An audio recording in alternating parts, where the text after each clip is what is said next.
Gente, que alegria estar com você mais uma vez aqui no nosso programa Família Café. E eu reservei esse momentinho aí para a gente poder ler o Evangelho de João, capítulo 5. Se você tiver com a sua Bíblia aí perto, pega ela aí para a gente poder dar uma acompanhada nesse texto. Diz assim a partir do verso 1. Algum tempo depois, Jesus subiu a Jerusalém para uma festa dos judeus. Há em Jerusalém, perto da Porta das Ovelhas, um tanque que em aramaico é chamado Betesda, tendo 5 entradas em volta. Ali costumava ficar grande número de pessoas, doentes e inválidas, cegos, mancos e paralíticos. Eles esperavam um movimento nas águas. De vez em quando, descia um anjo do Senhor e agitava as águas. O primeiro que entrasse no tanque, depois de agitadas as águas, era curado de qualquer doença que tivesse. Um dos que estavam ali era paralítico, fazia 38 anos. Quando o viu deitado e soube que ele vivia ali naquele estado durante tanto tempo, Jesus lhe perguntou: "Você quer ser curado?" Disse o paralítico: "Senhor, não tenho ninguém que me ajude a entrar no tanque quando a água é agitada. Enquanto estou tentando entrar, outro chega antes de mim." Então disse Jesus: "Levante-se, pegue a sua maca e ande."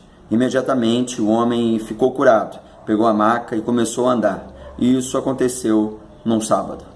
É interessante a gente pegar esse texto, porque esse texto ele fala muito daquilo que é bem embrenhado no desejo do ser humano, a vontade do ser humano. Que vontade é essa? Bom, uma vontade que, se eu pudesse resumir em uma frase, eu resumiria na seguinte frase: farinha pouca, meu pirão primeiro.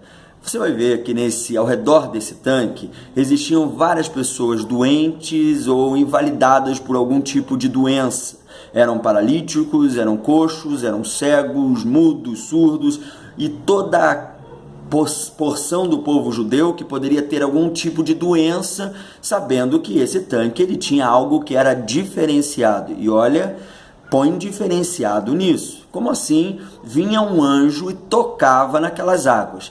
E aí, dentro dessa proposta, esse anjo tocando nessas águas, as pessoas, quando chegavam ali, elas eram curadas. E isso era um evento. Não existia hora marcada, não existia uma data específica, não existia absolutamente nada disso. E pelo que parece no texto, era algo que era eliminatório. Ou seja, se você foi lá enquanto as águas estavam se mexendo, você era curado.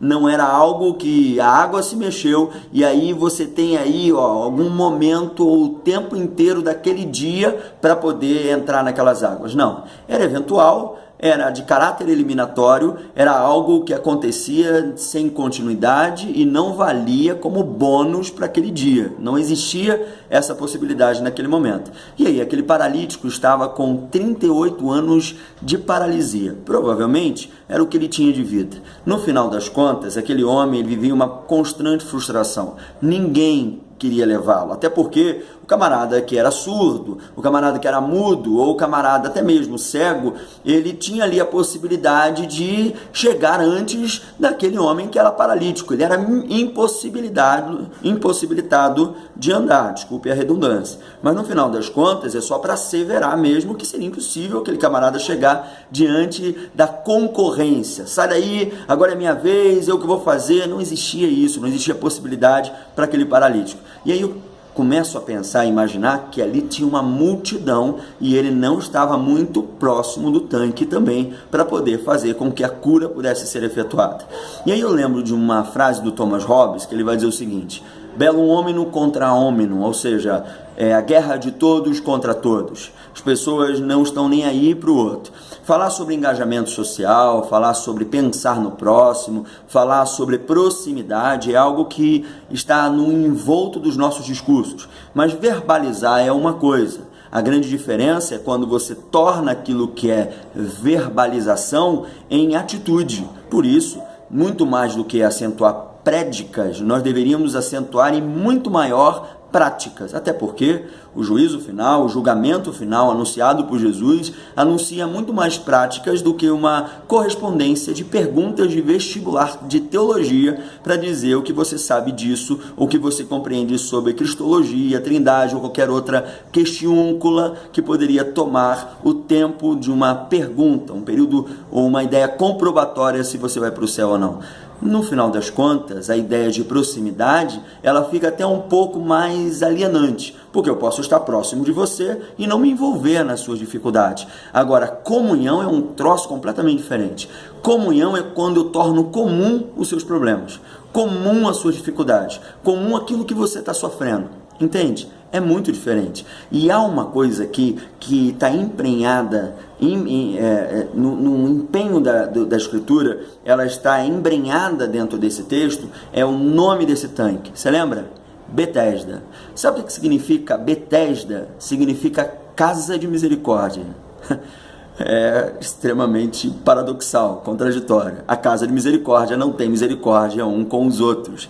A casa de misericórdia não faz o outro conduzir o seu irmão, que já está 38 anos ali, que queria ser curado e era impossibilitado de chegar ao tanque.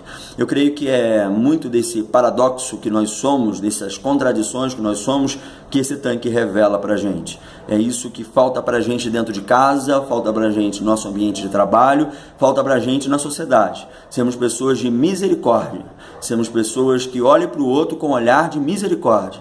Bem-aventurados misericordiosos, porque eles alcançarão misericórdia. É um ato de condicionamento, ou seja, eles vão receber misericórdia assim como são misericordiosos, tal como perdão. Pai, lembra da oração do Pai Nosso? Perdoa-los assim como eles também perdoam os seus. Há um condicionamento nessa história toda. Eu quero orar por você que vive do lado de um tanque chamado tanque de misericórdia, e você vive ovacionando, verbalizando, conceituando, dizendo muito sobre ele, mas não vive nada dele. Não consegue promover misericórdia quem está do seu lado. Fazer com que pessoas que precisam de cura sejam curadas pelo toque, pelo cuidado, simplesmente pela condução nos braços até um tanque que possa curá-los. Vamos orar? Deus, eu coloco a vida dessas pessoas que nos assistem nas tuas mãos. Elas muitas vezes estão perto do tanque de misericórdia, perto e muito próximas a ponto de dizer, ele é de tantos metros, ele pega tantas pessoas dentro dele e consegue conceituar, só que não conseguem viver isso. Eu peço que a tua misericórdia tenha sobre nós um poder tão grande, porque ela o tem e é por ela que nós não somos consumidos, mas eu digo a apropriação, entender isso, e assim a gente poder perceber que nós somos misericordiosos e podemos ser potencialmente mais misericordiosos com aqueles que nos circundam. Falta-nos misericórdia, e nós pedimos ao Pai da misericórdia que venha sobre nós. Em nome de Jesus. Amém. Amém?